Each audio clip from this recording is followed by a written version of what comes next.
नमस्कार मित्रों, मैं डॉक्टर राजकुमार हिंदी नवजीवन चैनल में आप लोगों का पुनः स्वागत करता हूं। क्योंकि राष्ट्रीय शिक्षा नीति के अंतर्गत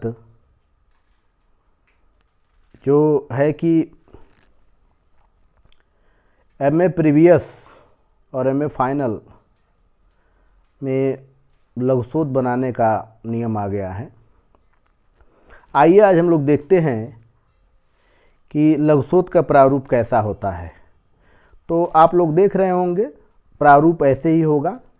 फिर उसके बाद जो दूसरा पेज आप लोग देखेंगे तो ये बाइंडिंग किया जाता है, विधिवत से अच्छे ढंग से बाइंडिंग किया जाता है। दूसरे में भी ऐसे आपको एक अंदर की ये जो क्या बोलते हैं ये रहता है, जिसमें आपको ऐसे ही लिखना है। ध्यान से देख लें, प्रारूप ऐसे ही होना चाहिए। और भी आप सुंदर बना सकते हैं तो बना सकते हैं। उसके बाद जैसे जिस कवि का आप लोग मतलब जिस कवि लेखक के बारे में आप लोग लघुशोध करते हैं उस कवि या लेखक का यहाँ पे चित्र लगा सकते हैं। फिर उसके बाद जो दूसरी लाइन है, यहाँ एक घोषणा पत्र जैसे रहता है, जिसमें आप लोग शॉर्ट स्क्रीन ले सकते हैं कि ये घोषणा पत्र सारे विद्यार्थियों के लिए होता है, जिस पे वो लघुशोध किए रहते हैं। उसके बाद का जो पेज होता है भूमिका होता है, यानी किसी भी लघुशोध बनाने के लिए जिस लेखक या कवि के बारे में हम लोग चर्चा करेंगे उसकी भूमिका तैयार करेंगे। तो जो आपका टॉपिक रहेगा उससे संबंधित आपकी भूमिका भी रहनी चाहिए, यह हमेशा ध्यान रखना चाहिए। शॉर्ट स्क्रीन करके आप लोग और भी अच्छे ढंग से देख सकते हैं। फिर उसके बाद इसी भूमिका में ही आपका अध्याय का वर्गीकरण किया जाएगा। जैसा कि आप लोगों को दिखाई दे रहा होगा कि ये प्रथम अध्याय, ठीक है। प्रथम अध्याय में मैथिली शरण गुप्त का व्यक्तित्व एवं कृतित्व है। द्वितीय अध्याय में नारी चेतना तात्विक विश्लेषण है। तृतीय अध्याय में महाकाव्यों में नारी चेतना है। चतुर्थ अध्याय में खंड काव्यों में नारी चेतना है। तो चूंकि ये जो शोधार्थी थी लघुशोध जब कर रही थी तो अपना टॉपिक ये मैथिली शरण गुप्त को चुनी थी। तो इसी क्रम में आप जिसका भी जैसे जिस कवि लेखक का आप जिसके विषय में लघुशोध करेंगे और जिन समस्याओं को लेकर आप उसकी चर्चा करेंगे तो उसके संदर्भ में आपका अध्यायीकरण होगा, ठीक है। और उसी में आप आभार भी प्रस्तुत करेंगे कि आपने कैसे कितने अध्ययन के बाद कितने शिक्षकों से आपने मदद लिया, उसका भी अवलोकन करते हुए आप अपना ये भूमिका तैयार करेंगे। इसके बाद शुरू होता है यहाँ से अनुक्रमाणिका।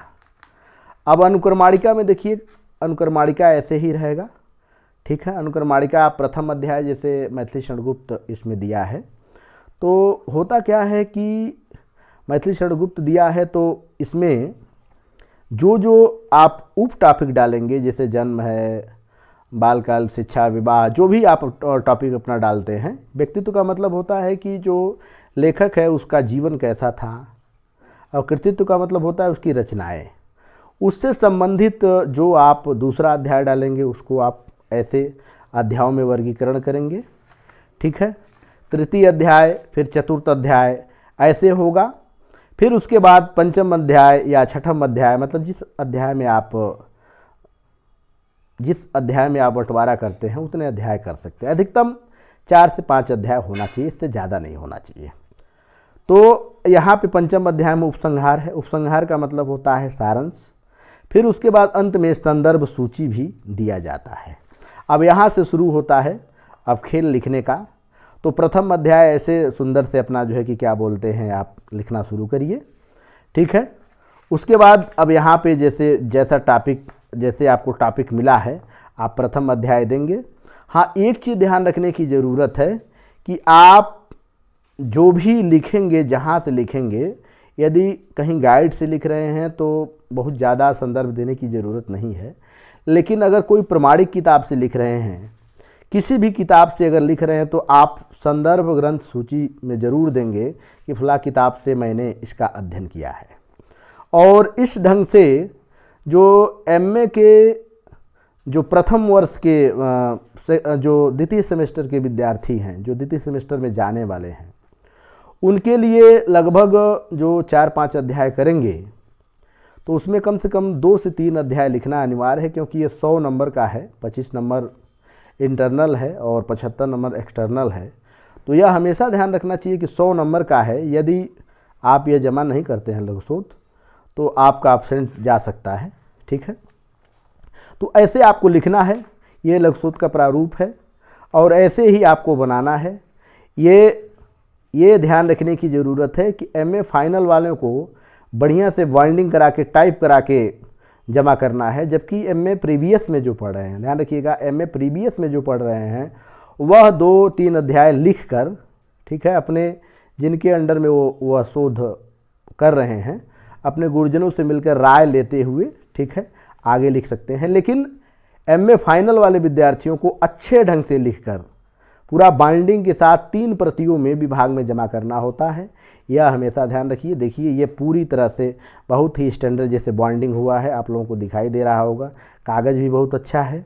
ठीक है, तो ये हमेशा ध्यान रखिएगा कि लघुशोध एमए फाइनल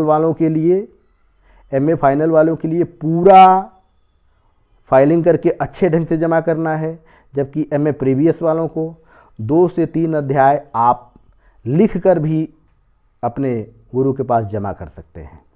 आगे वाले वीडियो में हम देखेंगे कि लघुशोध का एक एक अध्याय कैसे तैयार करें। ठीक है, बहुत बहुत धन्यवाद मित्रों, बने रहिए हिंदी नवजीवन चैनल। धन्यवाद।